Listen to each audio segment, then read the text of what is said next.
ahora sí ya se puede ver, ¿no? No sé, si la señorita Ana me está escuchando o es que parece que no está dentro de la reunión. Porque sale como que estuviera en espera. Ah, ya, ahora sí. Listo. Ya, Ana, ahora sí ya me puedes escuchar y puedes ver las diapositivas. Sí, Miss.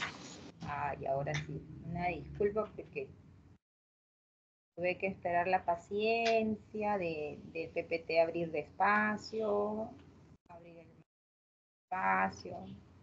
Bien, a ver, entonces vamos a puntos concretos, Ana. Para ganar tiempo, a ver. Partes del átomo, las dudas que tengas con respecto al átomo. No, Miss. De ahí todo bien.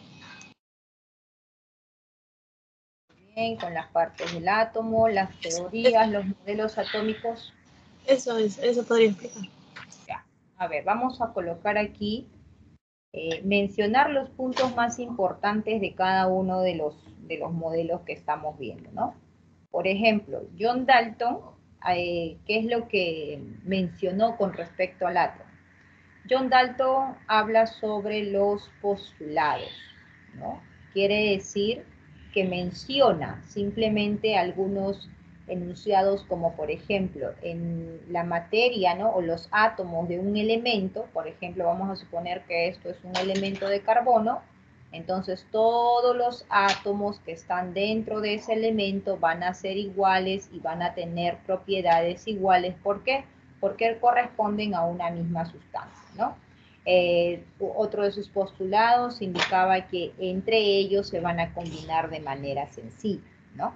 Esos son los postulados de Dalton.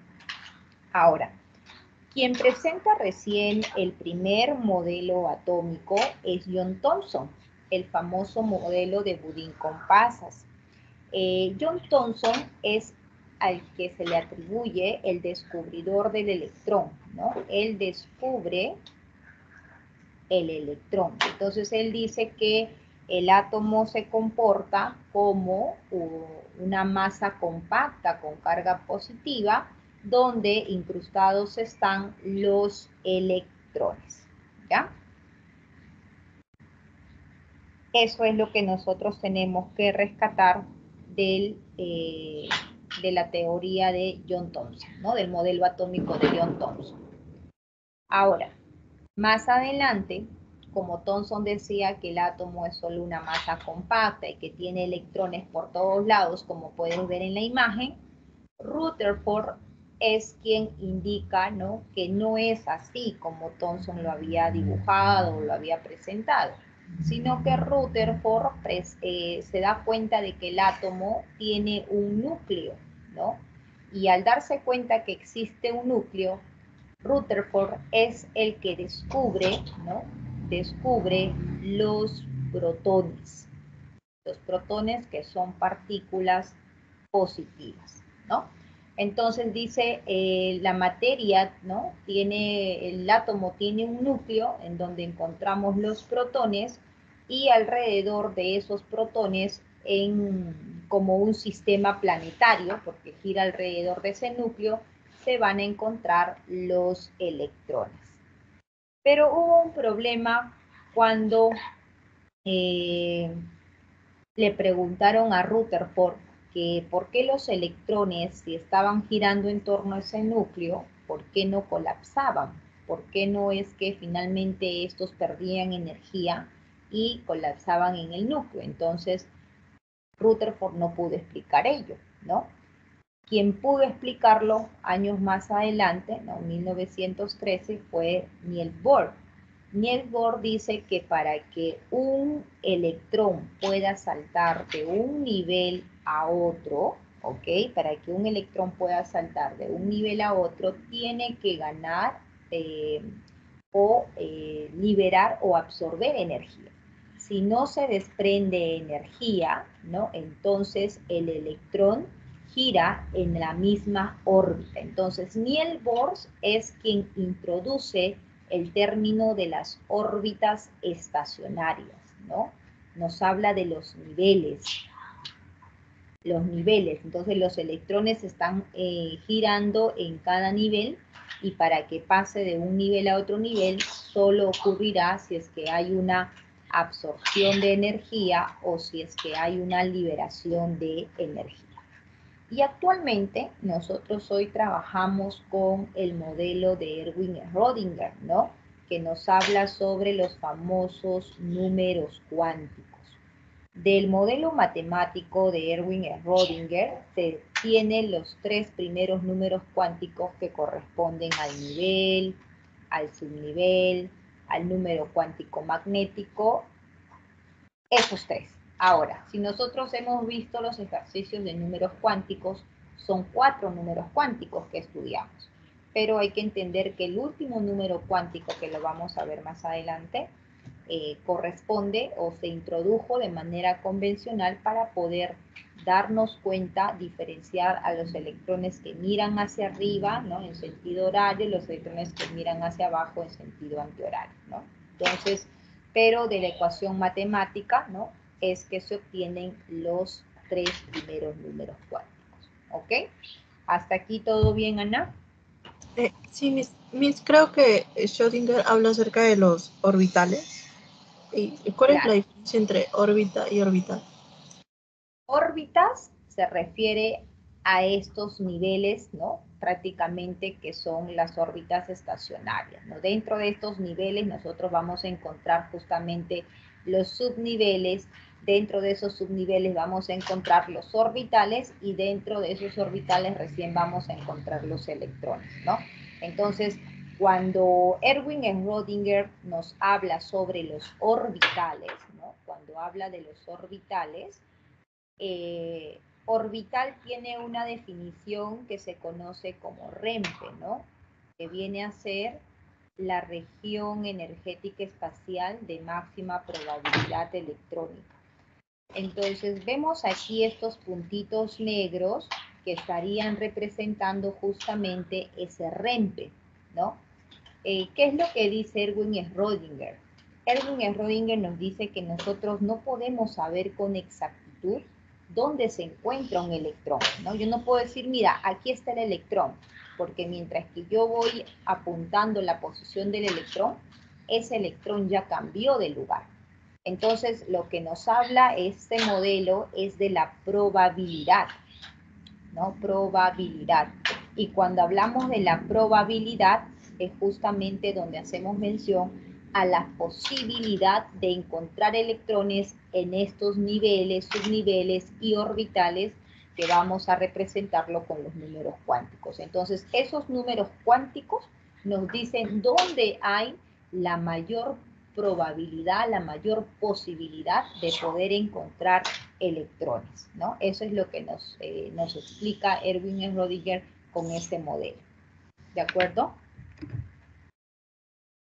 Sí, Miss, Rutherford habla acerca de los electrones, porque me dijeron que divide el núcleo y la zona extranuclear, ¿estaría bien?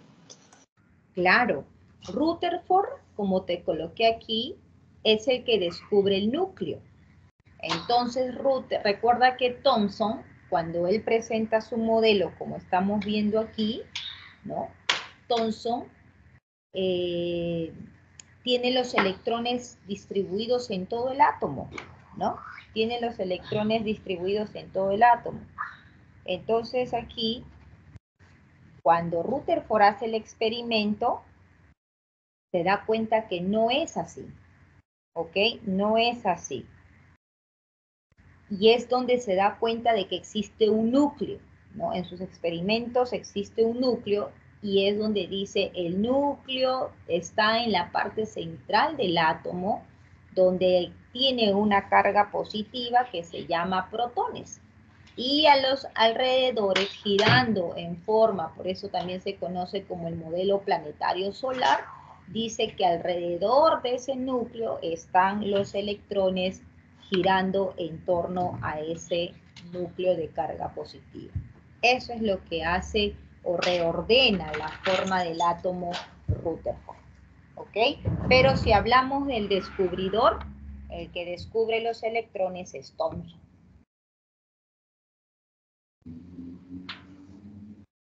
Ya, sí, ya entendí.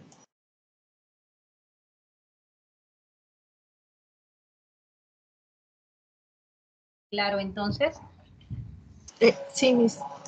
ya.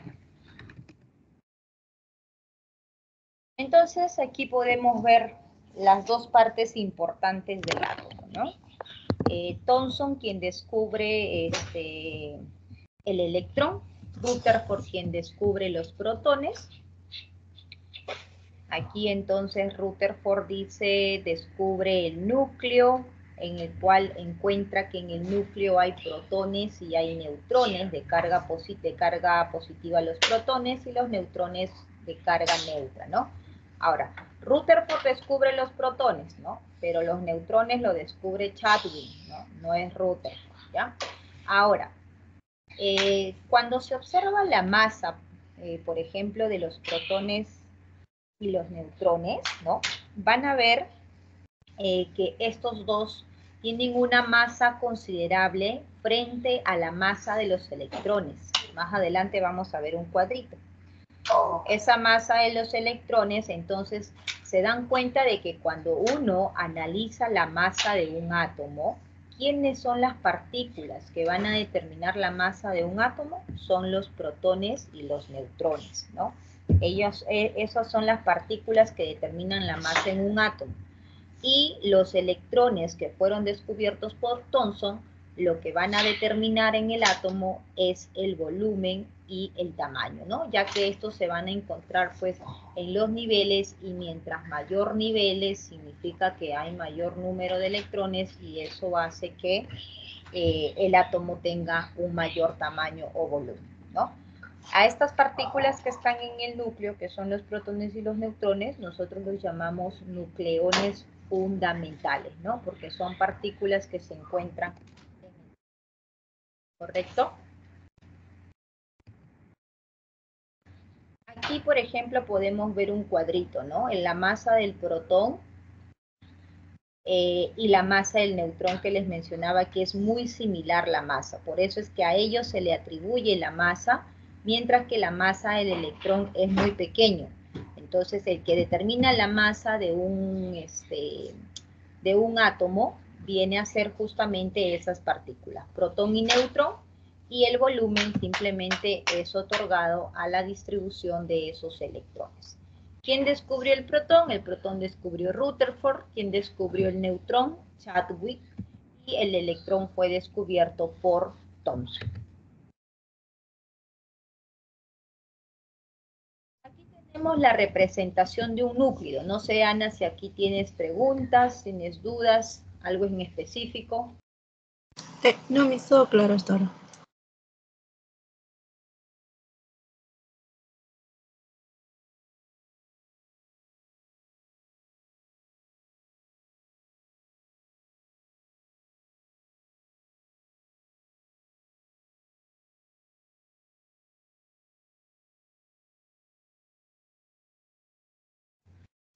Listo. Entonces, aquí tenemos el núcleo, que es la forma de representar un elemento químico.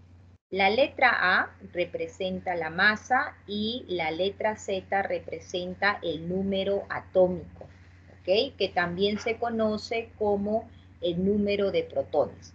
El número atómico que es el Z, ¿no? Siempre va a ser igual a ese número de protones. Por lo tanto, hay una ecuación que nos va a permitir relacionar la masa con los protones y los neutrones, ¿no? La masa es igual a la suma de los protones más los neutrones. Cuando nosotros, por ejemplo, tenemos un átomo neutro, ¿no? ¿Qué es un átomo neutro? Un átomo neutro viene a ser aquel elemento que no tiene carga.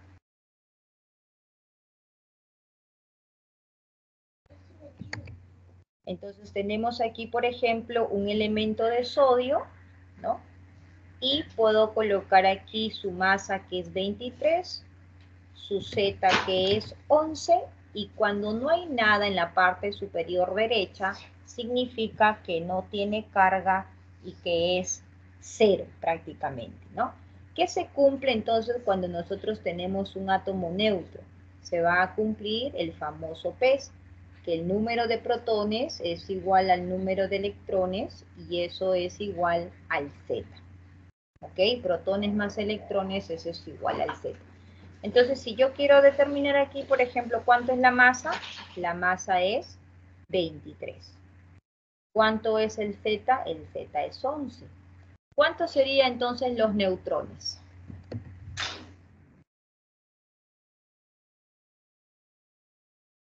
A ver, ¿cuántos serían los neutrones? ¿Cuánto? 12. 12, ¿verdad? Porque simplemente vamos a hacer una diferencia, una resta de 23 menos 11, que sería 12.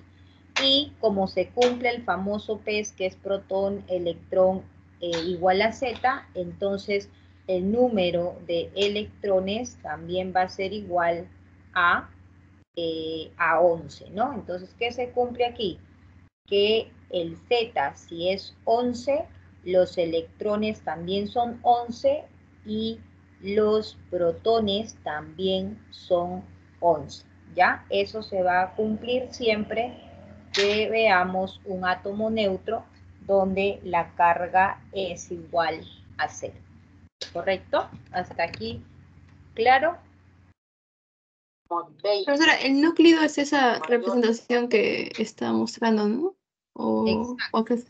Esto es, por ejemplo, esto es un núcleo, es el núcleo de sodio, ¿no? Entonces, E representa el símbolo del elemento, ¿no? Si puede ser, por ejemplo, hierro, si puede ser carbono, si puede ser calcio, y siempre van a tener en esa posición la masa y en esta posición el número atómico.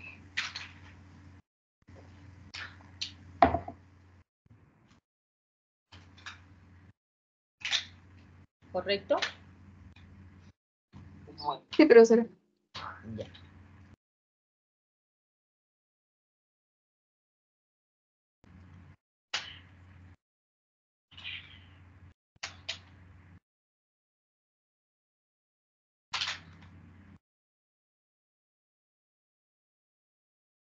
Los isótopos vienen a ser elementos que tienen diferente masa, pero tienen igual Z. Todos los elementos de la tabla periódica, ¿no? Todos los elementos de la tabla periódica van a presentar o van a tener isótopos, ¿no? Entonces acá sería el hidrógeno, por ejemplo, su Z1, del deuterio su Z es 1, del tritio su Z es 1, ¿no? ¿Por qué? Porque es el número atómico. El número atómico es como si fuera el DNI de un elemento, ¿no? Z1, Z1 y Z1. ¿Todos son hidrógenos? Sí, pero miremos aquí la masa. La masa es 1, aquí la masa es 2, aquí la masa es 3. Por lo tanto, este es protio, deuterio y tritio, que son los tres isótopos que tiene el hidrógeno, ¿no? ¿Todos los elementos tienen isótopos? Sí, todos los elementos tienen isótopos. Ahora, estos isótopos, ¿no? Vamos a ver que van a presentar un porcentaje de abundancia. Antes de llegar a ello.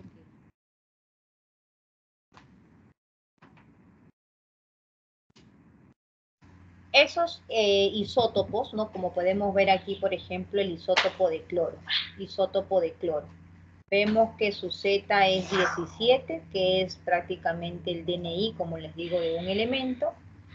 Y su masa es igual a 35, ¿no? Su masa es igual a 37 en el caso del otro. Y aquí tenemos sus masas con mayor exactitud, ¿no? Este 35 más exacto es 34,96 y este 37 más exacto es 36,99. Y, ¿sí me escuchan? Sí, me escucho. Decía que se había desconectado. Ya. Y tenemos aquí al costado su porcentaje de abundancia. Su porcentaje de abundancia es 75-77 de este isótopo 35 y 24-23% de abundancia de este isótopo de 37.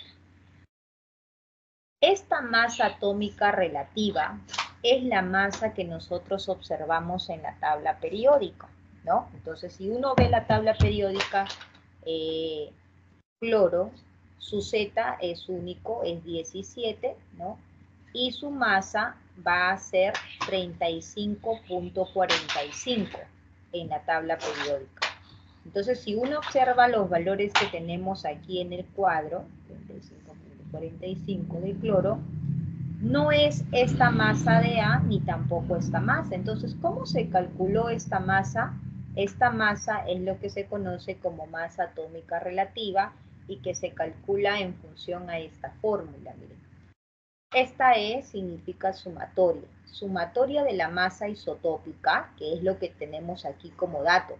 Siempre me van a dar de datos, siempre te van a decir cuánto es la masa isotópica de cada uno de los elementos y te van a indicar también cuánto es el porcentaje de abundancia. Entonces, lo único que ustedes tienen que hacer es calcular, reemplazar la fórmula.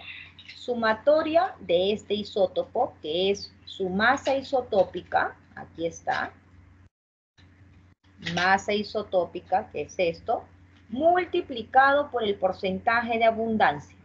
Porcentaje de abundancia de ese isótopo, 75-77. Más lo mismo para el otro isótopo. El otro isótopo, su masa isotópica es 36 y su porcentaje de abundancia es 24-23. ¿Correcto? Y todo eso dividido entre 100 nos permite entonces calcular que esa masa relativa es 35-45, que viene a ser lo que nosotros tenemos como dato en las tablas periódicas. ¿Correcto? ¿Está claro entonces esta fórmula? Sí, Miss. Ya. Listo. Aquí entonces podemos, regresando a la parte diapositiva anterior. Átomo neutro entonces, hemos visto que no tiene carga, ¿cierto? Pero cuando nosotros hablamos de un elemento que tiene su masa, que tiene su Z, y en la parte superior aquí vamos a ver que tiene un numerito, eso se llama carga. Y esa carga puede ser positiva o puede ser negativa, y estos se conocen como iones, ¿no? Cuando nosotros tenemos una carga que es positiva, se conoce como catión. Y cuando tenemos una carga que es negativa, se conoce como anión. El catión, lo que hace un catión o cómo se forma un catión es porque existe una pérdida de electrones, mientras que en un anión existe una ganancia de electrones, ¿correcto? Entonces aquí si yo quisiera determinar el número de electrones, simplemente al Z, que es su número atómico, su número de protones, ¿no? Tendría que quitarle, porque es el catión que pierde, el número que nosotros tendríamos como en esta carga, ¿no? Por ejemplo, si yo tengo aquí el sodio, con sodio 23 y Z11. Ya sabemos aquí que la masa es 23, ya sabemos que el Z es 11, que el número de protones es 11, que los neutrones son 12 y que los electrones son 11, ¿verdad? Eso lo hemos visto anteriormente.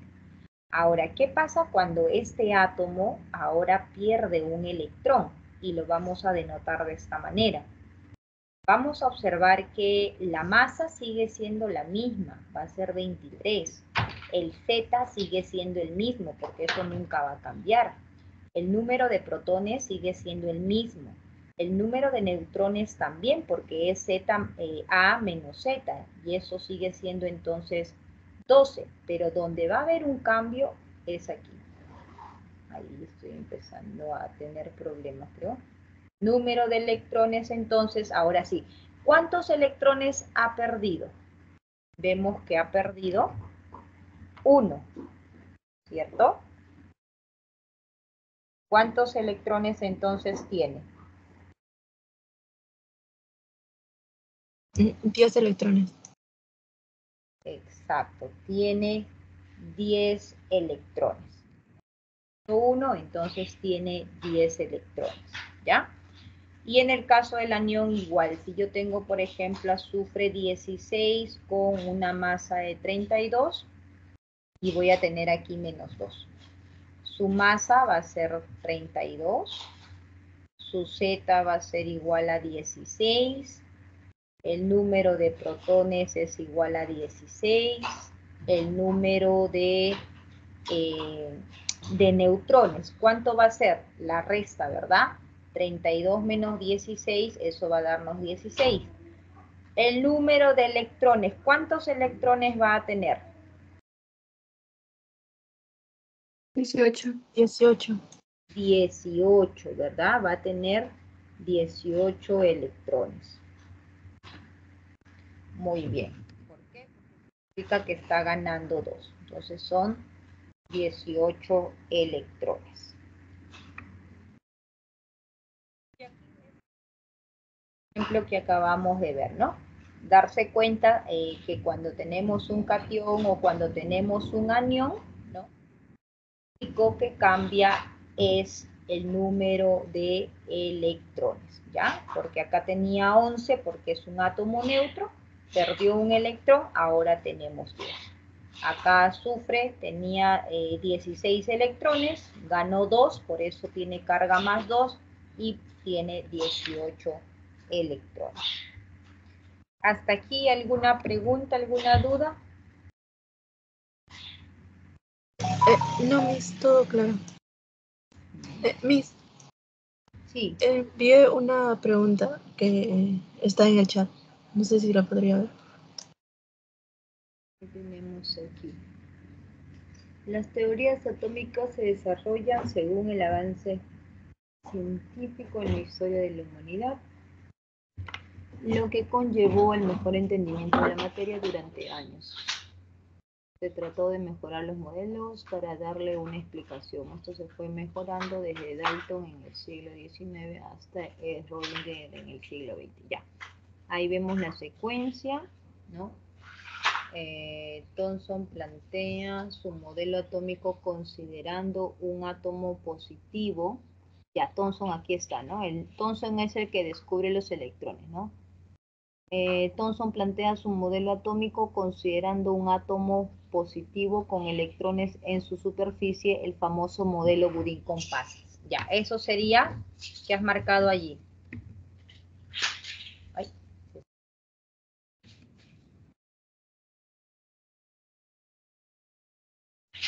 Eso sería verdadero, ¿cierto?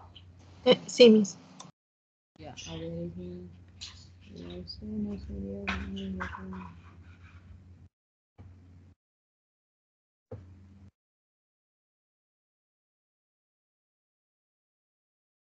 no sé, de rayos catódicos no recuerdo, ¿eh? No recuerdo, rayos catódicos, no recuerdo. No recuerdo si es que preguntaron sobre rayos catódicos. Ya, la primera sería verdadera. La segunda que dice, Rutherford, a inicios del siglo XX, en este caso Rutherford, quien es el que descubre el núcleo, ¿no? Descubre el núcleo, descubre los protones, trabaja usando radiación y considera que existe un núcleo denso con partículas positivas. Ya, eso también es correcto, ¿verdad? Porque Rutherford es el que descubre el protón. Descubre entonces que esos protones están en la parte central que viene a ser el núcleo. Luego dice... Miss, sí. Rutherford también usa la radiación. Es igual que los rayos catódicos. No te entendí bien. ¿Qué dices?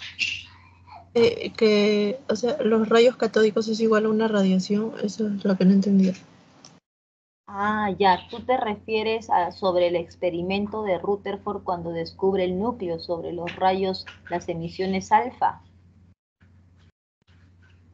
Los rayos catódicos, claro, son una energía, ¿no? Son una energía que en este caso cuando Rutherford hizo el experimento, él utiliza una lámina de oro e incide sobre esa lámina de oro y como esta lámina de oro, bueno, es una materia y tiene cargas positivas y negativas, lo que hace Rutherford en su experimento es incidir cargas, emitir cargas positivas de emisiones alfa.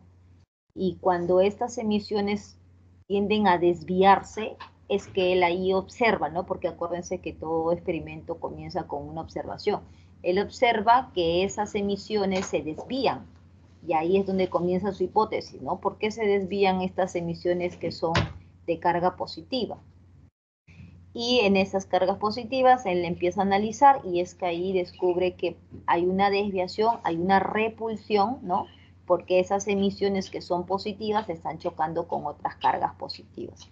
Es así, cuando se da cuenta de todas las emisiones desviadas, él observa pues que existe una parte central que sí pasó, en la parte central que quedó un vacío que a pesar que había mandado emisiones en ese sentido, no habían pasado y curiosamente esas emisiones habían pasado en todo alrededor de esa materia, ¿no? Formando justamente esa estructura de dejar un vacío en el centro y que todas las emisiones estén alrededor. Es por ello que en base a ese resultado, él presenta ese modelo y dice que existe pues un núcleo, ¿no? Y la explicación de que por qué ese núcleo tiene partículas o carga positiva es porque hay una repulsión que no permitió que ingresaran justamente esas emisiones de tipo alfa, ¿no? Entonces, todos esos rayos catódicos, emisiones alfa, son energías, Ana. ¿Ok?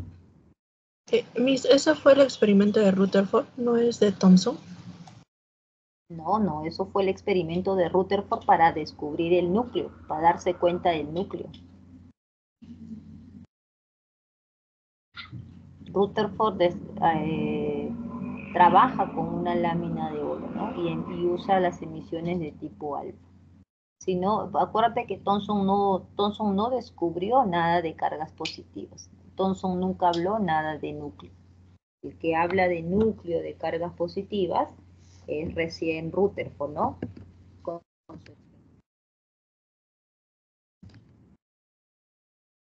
Ok, Miss. ¿Ya? A ver. Dice, Bohr, la C, ¿no? Bohr afirma que los electrones están en niveles permitidos, ¿no? Órbita circular con radio determinado, con una energía determinada según el análisis matemático. A ver, dice, Bohr afirma que los electrones están en niveles permitidos. Ya, pero Bohr, órbita circular con radio determinado. Pero Bohr no habla sobre las órbitas. Aquí Bohr afirma que los electrones están en niveles permitidos, ¿no? Si eso es correcto, habla sobre los niveles, ¿no? Que los electrones giran en torno a un núcleo, pero órbita no, porque recién órbita quien incorpora el término... Ah, no, pero dice acá... Ah, está bien, está bien. Sí, Miss, Bohr sí habla de órbita. Está bien. Órbita circular con radio determinado, con una energía determinada según el análisis matemático. Ok, sí, es correcto, está bien. Estaba pensando que estamos... Miss, cuando dice radio determinado, ¿se referiría a cuando dice órbita estacionaria? ¿Eso? Cuando habla de un radio determinado, se refiere a la distancia que existe entre el núcleo y cada nivel, ¿no? Porque a simple vista uno observa pues el átomo como si fuera la representación de circunferencias, ¿verdad? Y cada circunferencia estaría representando un nivel, otro nivel, otro nivel, Y esa distancia que existe, ¿no? Es justamente el radio a qué se refiere, ¿no? Una órbita circular con un radio determinado, ¿no? El radio del núcleo a un cierto nivel, ¿no? Va a ser diferente cuando tenemos un nivel posterior, ya que justamente al aumentar los niveles, pues varía justo el tamaño del átomo. ¿De acuerdo? Sí, Luego, ¿qué nos dice aquí? Ahora acá dice según análisis matemático. Ese análisis matemático me parece un poco sospechoso porque esto estaría aludiendo al modelo matemático de Erwin Schrödinger. El único que resolvió ese modelo matemático del trinche, ¿no? ¿Han visto la ecuación de Erwin Schrödinger? creo que es una ecuación muy larga, ¿no es cierto? Exacto, es una ecuación bastante compleja, ¿no? Y que justamente a partir de ello lo resuelve sacar los tres números cuánticos, ¿no? A ver, ¿qué dice en la D? Schrödinger establece que los electrones se encuentran en regiones en el espacio, lo cual lo define, regiones en el espacio, lo cual lo define como orbital. Ya, exactamente, regiones en el espacio donde vamos a encontrar los electrones, ¿no? Hasta ahí estamos bien, eso es correcto. Y dice Dalton en el siglo XIX desarrolla un concepto del átomo en el cual considera que los elementos iguales tienen igual masa como los isótopos.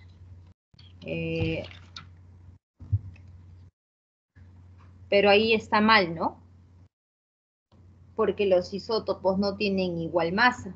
Ah, entonces ahí está el error. Miss, pero bueno, en su tiempo tampoco Dalton no sabría acerca de los isótopos, ¿o sí? No, claro, pero ahí por eso es que justamente al hablarnos de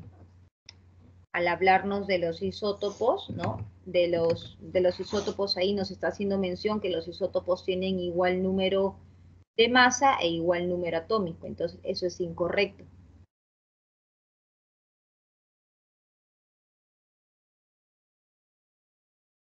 Ok, Miss.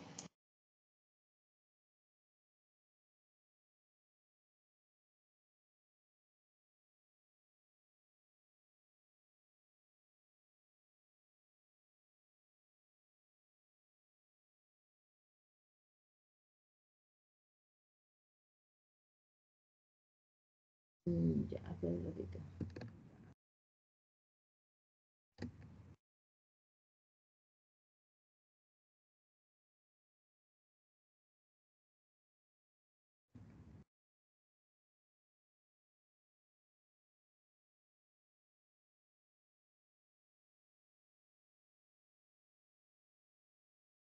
Ya. Ahora, con respecto a los números cuánticos, aquí está claro con respecto a los valores. Sí, Miss. Ya, un momentito, por favor, un momentito.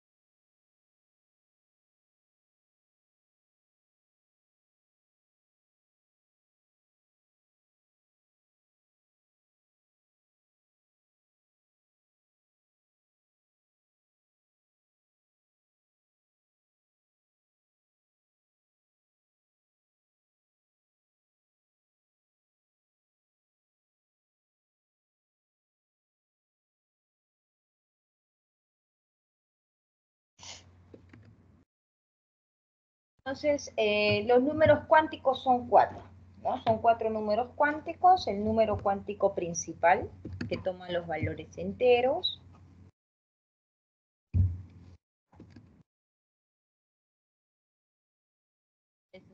fórmulas para poder determinar el número de máximos, ¿no? L viene a ser el subnivel. Ahora, L va a depender mucho del valor que tome N, que es el número cuántico principal, ¿no? Aquí, por ejemplo, los subniveles, ¿no? Van a ser el S, el P, el D y el F, que representa la letra de cada uno de los subniveles, principal, difuso y fundamental. Ese valor de L, ¿no? Va a ser igual a 0 si es que fuera el subnivel S, el P igual a 1 si fuera el principal, ¿no? O el D igual a 2 si fuera el difuso, y F fundamental, que es igual a 3. Ahora, estos valores de 2 y 6, que vienen a ser el número de electrones que tiene cada subnivel como máximo, ¿no? Va a depender mucho de los orbitales que presenta cada subnivel. Si L es 0, los orbitales que va a presentar L son los siguientes. 0, ¿por qué? Porque los orbitales que van a ser representados como el número cuántico magnético van a ir desde menos L hasta más L. Y en este caso, como es 0, simplemente va a ser 0, ¿no? Cuando P es igual, el L de P es igual a 1, entonces va a ir desde menos 1 hasta más 1. En el caso del L2 va desde menos 2 hasta más 2. Y en el caso de L3 va desde menos 3 hasta más 3, ¿no? Y aquí es donde se van a colocar los electrones. En cada orbital, ¿no? En cada orbital que hemos mencionado, que es la zona, la región donde va a haber mayor posibilidad de encontrar esos electrones, van a encontrarse 2 como máximo, 2 electrones como máximo, ¿no? Uno mirando hacia arriba y el otro mirando hacia abajo. Entonces ahí, si nosotros contamos los electrones de cada subnivel, podemos ver de que tiene como máximo 2, 6, 10 y 14 electrones, ¿no? Y esa información del subnivel, del L, para el orbital nos va a indicar la forma que este va a presentar, ¿no? Si el L, por ejemplo, es 0, eso quiere decir que la forma del orbital es esférico.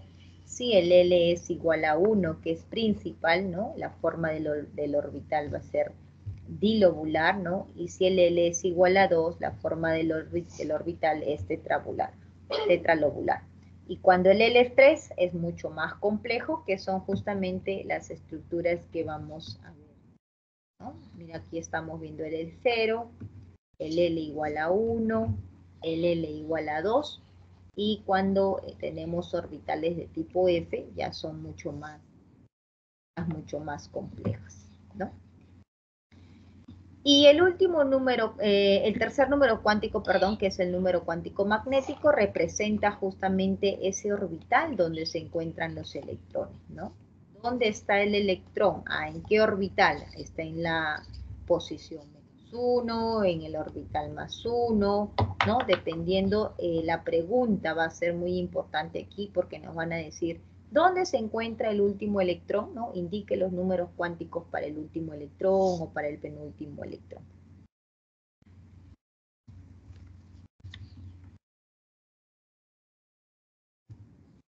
Y el último número cuántico simplemente se creó para poder diferenciar cuando el electrón mira hacia arriba o si el electrón mira hacia abajo, ¿no? Ya que si nosotros, por ejemplo, analizamos los electrones que están en un mismo orbital, ellos van a tener un mismo nivel, un mismo subnivel, un mismo orbital, pero van a tener diferente orientación de los electrones, ¿no? Y ese es el resumen que tenemos de los números cuánticos, ¿no? Este es el resumen de que para el electrón, por ejemplo, el nivel, el N, ¿no? Nos va a indicar el nivel principal de energía. El azimutal nos va a indicar cuál es el subnivel de energía, si es S, P, D o F. El tercer número cuántico nos indica el orbital del subnivel de energía, ¿no? ¿Qué orbital es?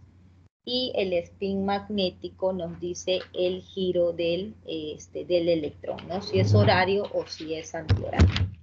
Para el orbital, n nos va a decir el tamaño, para el L nos va a decir la forma geométrica espacial, el tercer número cuántico nos indica la orientación espacial y el cuarto número cuántico, acuérdate que solo fue creado para poder diferenciar el electrón y eso es justamente la razón por qué para el orbital no tiene ninguna información, ¿no? A ver, tienes aquí creo que una pregunta, ¿no? Ya, a ver, ¿qué dice esta pregunta? A inicios del siglo XX, Rutherford realizó un experimento con las partículas alfa a través de una laminilla de oro. Observó que esas partículas con carga positiva atravesaban directamente la laminilla dorada sin mostrar alguna desviación, pero había un pequeño porcentaje que mostraba desviación en su trayectoria con un ángulo determinado. Ya. Con respecto a la información mostrada, determine el valor de verdad o falsedad de las siguientes proposiciones. Dice, el modelo atómico que derivó este experimento plantea la existencia de un núcleo en el átomo. Sí, eso es correcto, ¿cierto? ¿Está claro eso, Ana? Conforme con la 1 que sería verdadero. Sí, Miss. Dice, ¿se demuestra la existencia de partículas positivas en el núcleo pequeño del átomo? Sí, también, ¿no? Porque justamente la teoría de Rutherford dice que esas cargas positivas se desviaban porque existe un núcleo que tiene la misma carga y existe una repulsión. Entonces en la 2 también sería verdadero. Del experimento se deduce que la nube electrónica es de gran volumen comparada con el tamaño del átomo. Sí, eso también sería verdadero, porque cuando él comienza a observar las llegadas de esos haces, se da cuenta de que solamente una región pequeña, ¿no?, comparada con toda la región externa, en la región externa había mayor cantidad de emisiones que sí habían logrado pasar. Entonces ahí se dio cuenta de que el núcleo era mucho más pequeño que la zona extranuclear. ¿Sí? ¿Está claro? Sí, Miss. Miss, las partículas alfa eran 4,2, ¿no es cierto? Por eso eran positivas y como el protón es positivo, por eso se va para los electrones. Ajá, exactamente. Como las partículas alfa eran positivas, eso se dio cuenta de que ese núcleo era positivo, ¿no? Muy bien, entonces esos serían los números cuánticos. Aquí hay pero vamos aquí para que lleguemos a cómo aplicar esto de los números cuánticos. Con respecto a la distribución electrónica, ¿no? Esa distribución electrónica es los criterios que nosotros vamos a considerar para poder distribuir los electrones. Ese criterio es el principio de exclusión de Pauli, la máxima multiplicidad de Hahn y el principio de Aufbau, ¿no?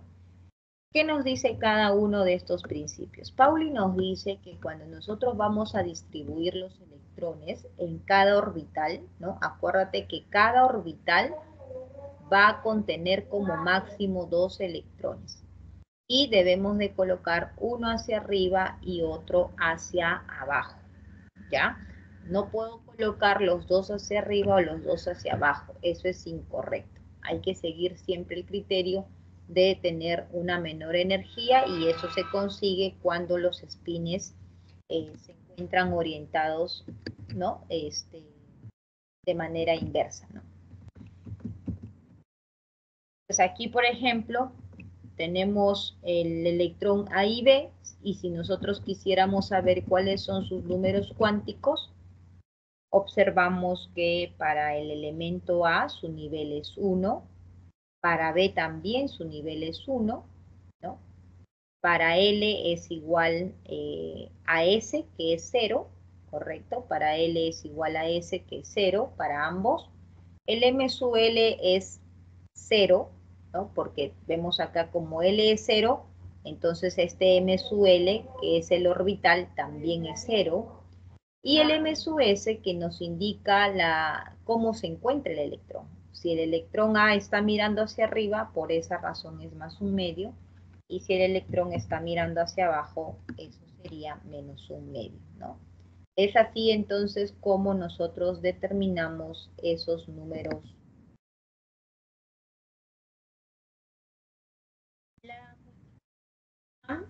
Ya también nos dice que al momento de distribuir los electrones, lo tengamos que hacer todos mirando hacia arriba. Todos mirando hacia arriba primero, y luego, si en este caso, por ejemplo, son 4, completamos los electrones. No puedo completar primero de 2 en 2 y tener así. Eso es incorrecto. ¿Ya? Esa es la regla de Hahn. P de 6 tiene entonces ¿cuántos orbitales? Va a tener 5 orbitales, ¿cierto? Porque L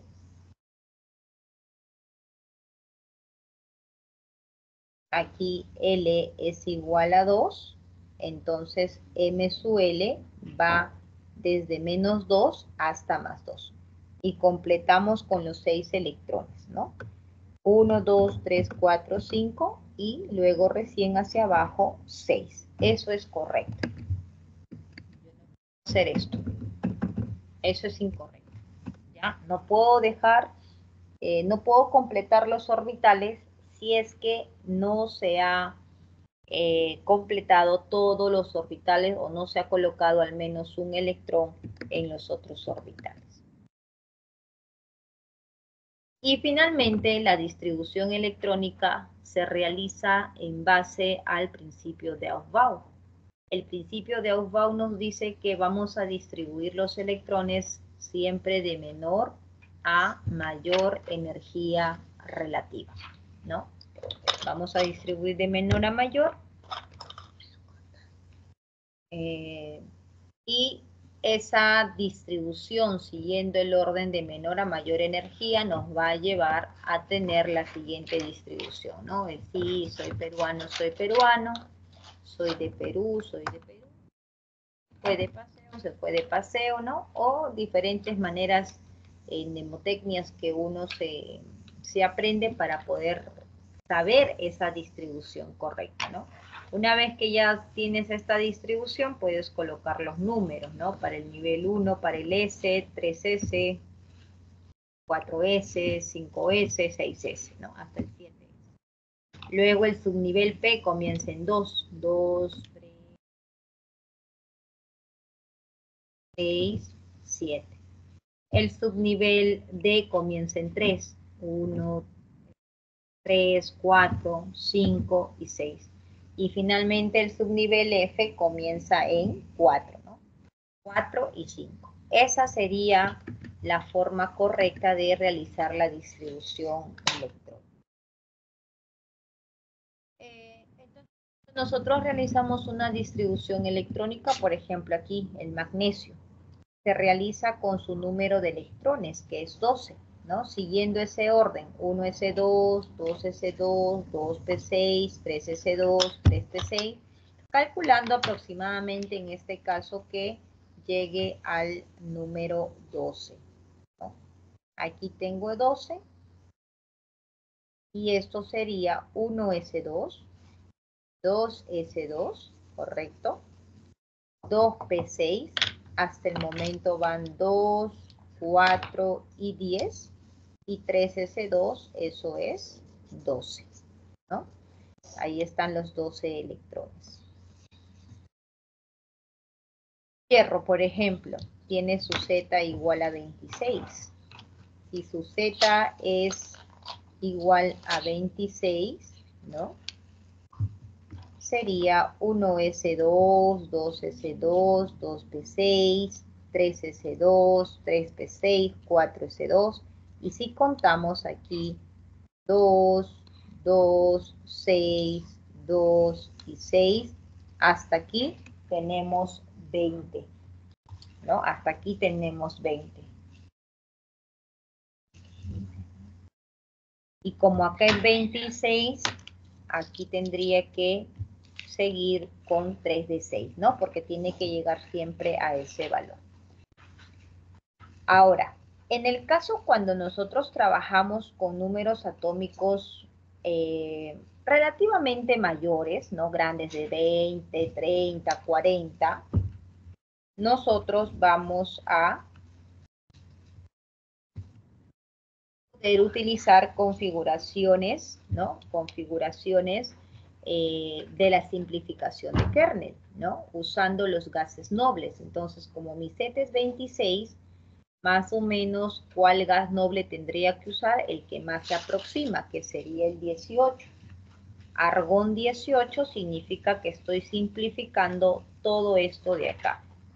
10, 12, todo esto. Si ustedes suman todos los electrones, ahí son 18 electrones. Entonces, en vez de colocar todo S1, S2, 2S2, 2P6, 3S2 y 3P6, ahí tendríamos 18 electrones, ¿no?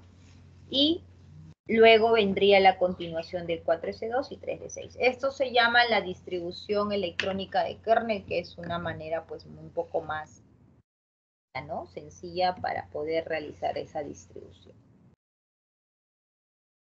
Listo. Aquí, energía relativa. Con esto, ¿cómo vamos, Ana? ¿Quedó claro energía relativa? Sí, tengo una duda respecto a tabla periódica. Cuando dice metales y no metales, hay excepciones que dice excepto hidrógeno. El hidrógeno sí no tiene familia, pero hay varios como excepto boro, excepto bismuto. ¿Esos también no tienen familia?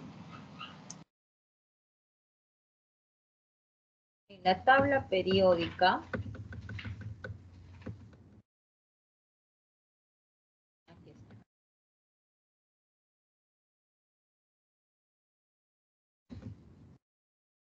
Ya, aquí. Por ejemplo, cuando vemos aquí en esta, ¿dónde está la tablita periódica?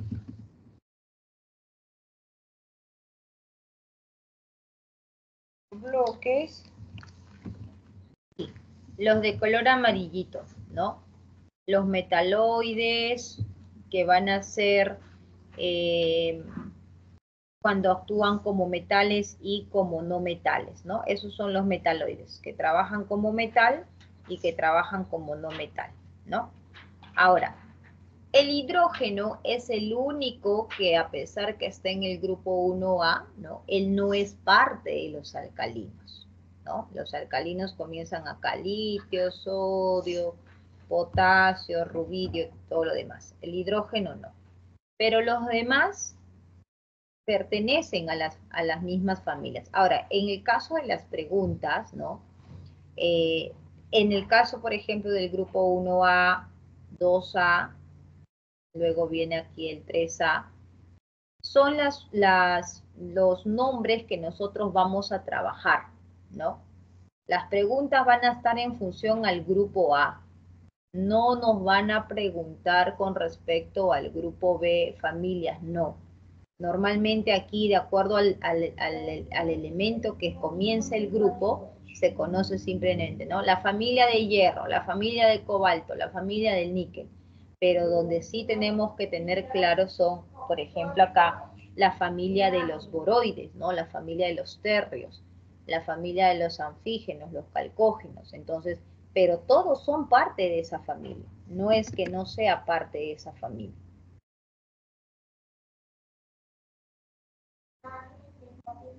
¿Sí me entiendes, Ana? Sí, pero en la diapositiva decía carbonoides, pero excepto el antimonio.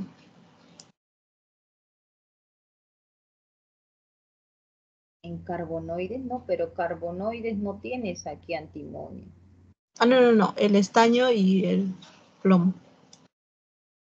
Que no pertenecen a la familia del grupo 4A. Al menos eso salía en la diapositiva.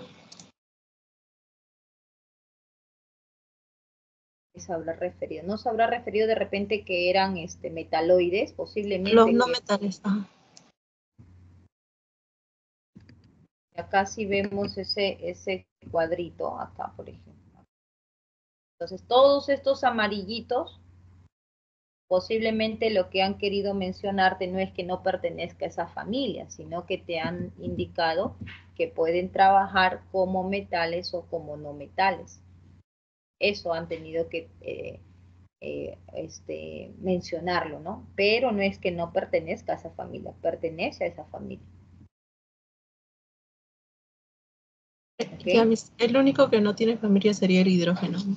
Claro, el hidrógeno, cuando te dicen, el hidrógeno es un alcalino, no, este no pertenece al grupo 1A, ¿no?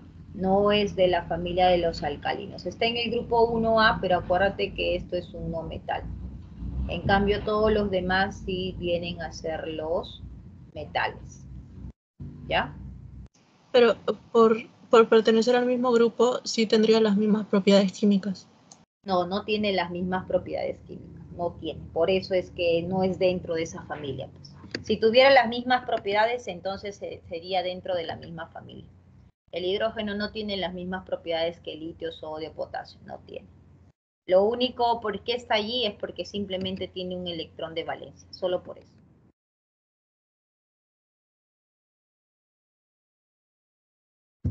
Ya.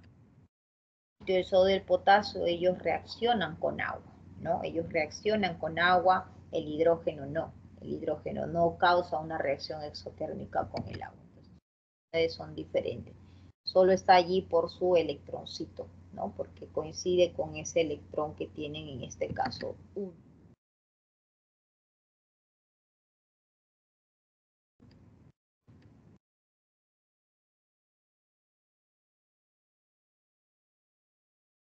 Entonces aquí los nombres de las tablas periódicas, ¿no? Esto de aquí, determinación del grupo y periodo, ¿cómo estamos? Sí, ahí está bien. Los metaloides, ¿cómo distinguiría si es que trabaja como metal o como no metal? Se tienen que indicar como dato, Ana. Es difícil saber, si es que tú no tienes una información clara, no puedes saber si está trabajando como metal o como no metal, ¿no? Te tienen que indicar. Entonces, por esa razón es que en las preguntas no se trabajan con los metaloides, ¿no? En el caso, por ejemplo, puede ser que en preguntas de clase, sí, porque el profesor te va a explicar, ¿no? Pero generalmente en los exámenes no colocan porque tienen que indicar una información que puedas tú decir, ah, ya, esto está trabajando como metaloide, ¿no? De lo contrario, no sería posible. Ok, entendí.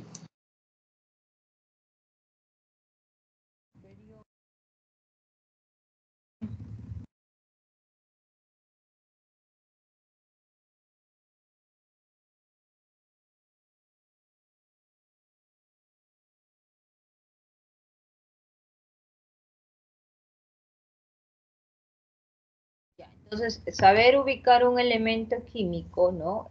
Saber ubicar un elemento químico de la tabla periódica implica saber reconocer a qué periodo y a qué grupo.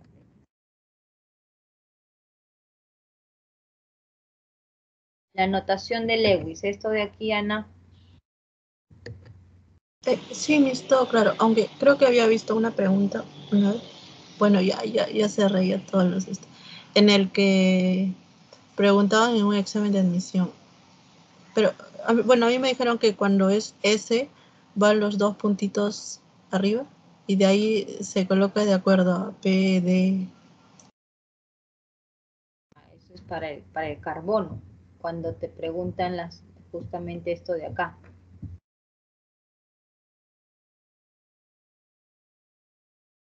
Eso se hibridiza, creo, ¿no? Para la tetravalencia. Exacto. Entonces aquí salta ese electroncito, ¿no? Y ahí es donde se tiene las hibridizaciones del sp1, ¿no? Del S con sp2 y del sp3, ¿no? Con un electroncito. ¿No? Y del S que está por aquí. Este de acá, ¿no? Por eso es que ahí se tiene la tetravalencia del carbono, ¿no? Y en este caso, como tienes un S2 completo, ¿no? Es justamente el par de electrones que se tienen, ¿no? Y ya después solamente los electrones que están separados, ¿no?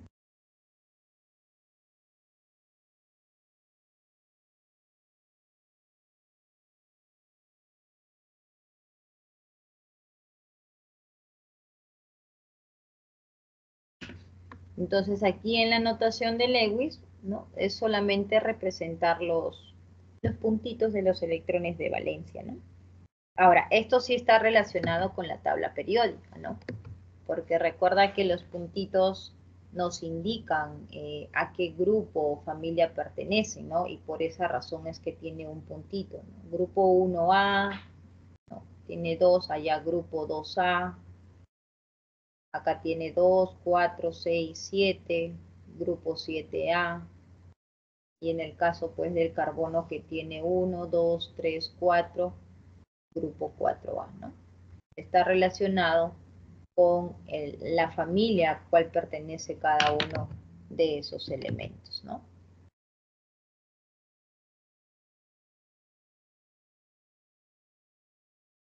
Propiedades periódicas.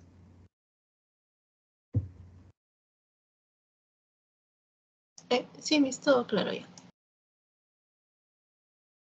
Acá solo tienes que las tendencias, ¿no? De que son, por ejemplo, radioatómico, energía de ionización, afinidad electrónica, electronegatividad y carácter metálico y el carácter no metálico, ¿no?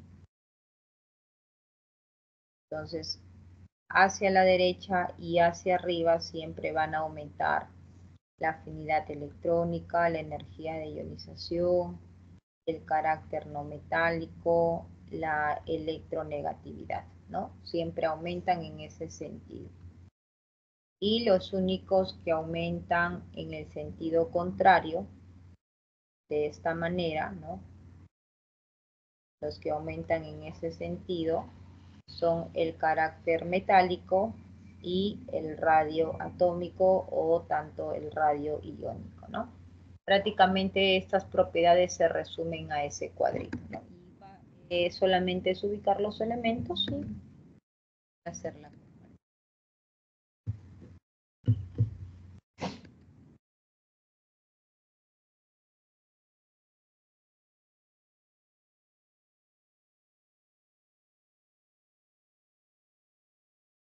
¿Algo más que te pueda ayudar, Ana? No, Miss, ya resolvió todas mis dudas. Gracias. Ya, Ana, listo. Gracias, profesora, cuídese. Nos vemos, Ana. Cuídate también mucho. Estoy ahí bastante.